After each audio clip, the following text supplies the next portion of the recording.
Good afternoon, everybody, and welcome to Marks and Reese. Scott Fransky on the call right here on WIP, Bryce Harper's favorite radio station. Johnny Marks and Ike Reese. What's up, Ike?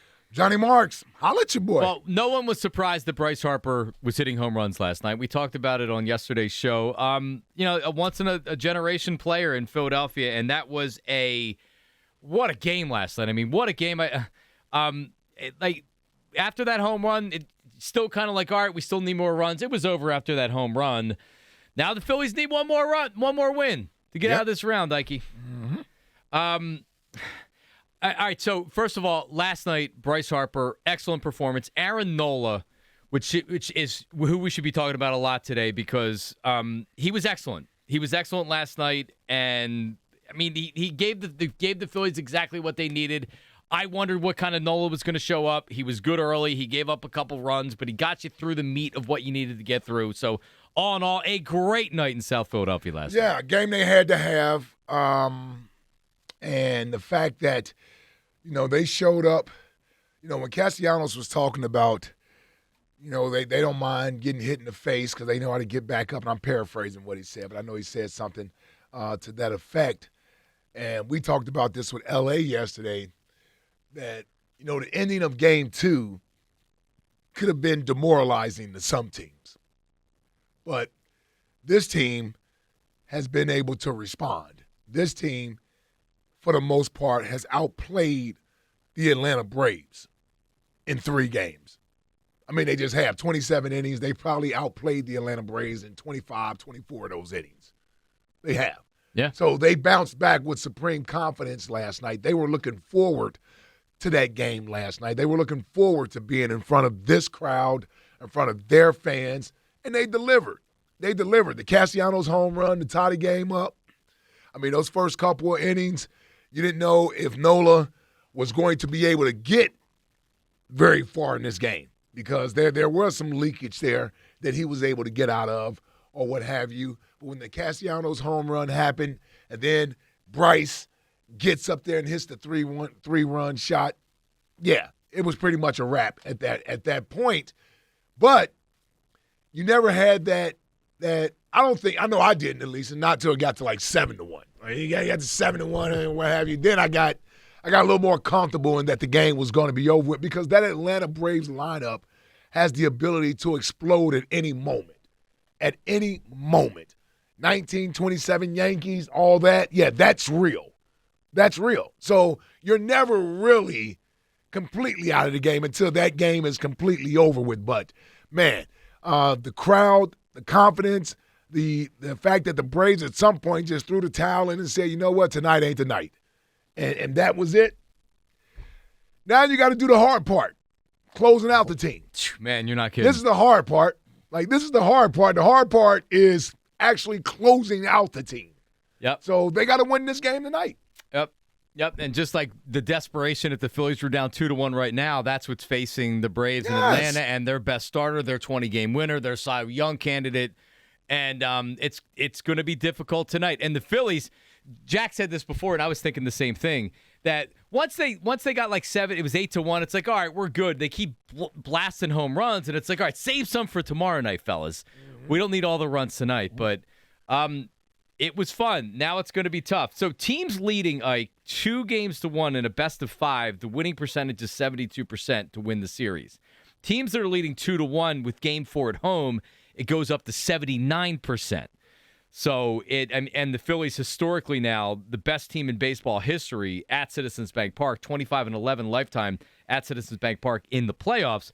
So this is like you like those numbers. But man, like Ranger Suarez, I'll be curious to see if this is similar to his first start in this series, where Rob Thompson got him out of there. He went through the lineup once, and he was ready to get him out. Mm-hmm. We'll see what he does tonight. But this is going to be a gut wrenching game, I believe, tonight. Yeah, you're going up against their ace. Plain and simple. Yeah, yep. I mean, so they got to take care of business tonight. They won that game last night, but they didn't win the series last night. That was a great game. Great to go up 2-1. The series is not over with. We were up 2-1 in the World Series. The series is not over with yet. This is a very good baseball team that you have to take advantage of the momentum and try to close this thing out tonight. And quite frankly, and I'm not trying to put negative vibes in the air. That's not what I'm trying to do or anything. But if they don't, I still feel confident the Phillies are going to win this series because they can go down to Atlanta. They've won in Atlanta already. They're not going to be afraid. We got Zach Wheeler that'll be on the mound Saturday. So it's not like we lose tonight, the series is over with when you go back to Atlanta. So that's not the point. The point is that get this thing over with tonight. Yeah, we don't need to go get back it to over with Atlanta, tonight because when you go back to Atlanta, now you're in their building and – they would have the momentum, and their crowd will be there Saturday night. Yes, they will. Yeah, they will be there Saturday night if you go back there for a closeout game. Yep. They will be there, so I don't want to have to take the chances of doing that. Great game last night. Let's take care of business tonight. But when you think about your big-time players stepping up and doing what they get paid to do, it's been a lot of talk today about Bryce Harper and where he stands amongst the greatest athletes that have played here, amongst the greatest Phillies that have played, and I know we're all prisoners of the moment, so he's the greatest. He's the greatest. But we still need him to go out, and we need a world championship and everything else. Like, all that needs to be done. So we know he's the greatest. We got it. He is the greatest. There's no doubt about it. Everybody's loving him right now. He can do no wrong. And it's justifiable. It's justifiable. But we need to win this series. Yep. We need to win this series. Yeah, we won't be talking about that on Monday morning if they don't. Yeah, you got to win this series. Yeah, you got to win this series. That's what it boils down to. So, that was a great game last night, but I'm almost like, yeah, we got to get this one tonight. Then I can really be happy. Then I can be happy, stick my chest out, brag, do all the other stuff I want to do. But I didn't even want to do that today for the most part because the series isn't over with. When I woke up this morning. Series is not over with. When I woke up this morning and I was watching all the highlights, I watched SportsCenter, I watched the Comcast or what, was feeling good, but then you're right, then you start to think about, whoa, there's a game tonight. You don't even get the buffer day of enjoying it before talking about it. You're right back at it tonight against Spencer Strider. Against their best pitcher. Yep. Jack Fritz, an iconic moment. The Bryce Harper look back. We knew that he was going to have something planned when he went deep against Orlando. And he did last night. I already have a T-shirt of it, if you didn't see already, with Bryce staring back. I work fast. Yeah, you do. Here. How you feeling today, buddy? No, I feel great. But I am definitely very much in the mindset of end it tonight. But at the same time, for as great as the Bryce moment was and staring him down, and that's gonna be something that we're gonna remember forever. I think Nola's being completely overshadowed. I mean, Aaron Nola went brilliant. There was tight moments in the first inning. He got out of it. Yeah. Tight moments all throughout. And when you talk about the most important things heading into this postseason, I think the offense people trusted. Yep. I think the bullpen, everyone believed they could turn it on. They had guys that did it last year, and Alvarado was looking good. The big question mark was those two, Wheeler and Nola. And if they could do and get back to where they were last year, and they have been everything we could have expected and wanted and more, and it just continues to raise the ceiling on this team with what they're doing. It's great. But when they kept scoring yesterday, I couldn't help but think about Game 5. Or Game 3. Game 4. That was Game 3. So Game 3 is when they hit the 5 home runs against the Astros. Oh, you mean last year? Yeah, last year. Yeah. And then they got no hit the next night. So right, and then they didn't win another game in the series after that. But I think the angle of Spencer Strider tonight, the no fans thing, the we want Strider chants, which I was a part of, but also nerved, Yep.